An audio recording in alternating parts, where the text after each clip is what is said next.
લક્ષ્ય ન્યૂઝ, એક નજર, એક લક્ષ્ય. સાણંદ જીઆઈડીસી વિસ્તારમાં અકસ્માત. બોલેરો ગાડી ચાલકે બાઇક સવારને હવામાં ફંગોળ્યા. બોલેરો ગાડીને બાઇક વચ્ચે સર્જાયો અકસ્માત.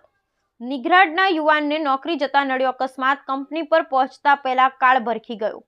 મૂળ નિઘરાણને હાલ ભવાનીનગર રહેતા 42 વર્ષીય રાકેશ સોલંકી નામના યુવાનનું અકસ્માતમાં મોત. સાણંદ જીઆઈડીસીમાં હીરાપુર ગામના સર્કલ નજીક મેલડી માતાજી મંદિર પાસે અકસ્માત સર્જાયો. રાકેશ સોલંકી તથા મોન્ટુ શ્રીમાળી બંને બાઇક પર હતા સવાર. સાણંદ જીઆઈડીસીમાં આવેલા બાયોટેક કંપનીમાં નોકરી જઈ રહ્યા હતા તે નડ્યો અકસ્માત. ઘરેથી મિત્ર સાથે બાયોટેક કંપનીમાં નોકરી જતા યુવાનને નડ્યો અકસ્માત.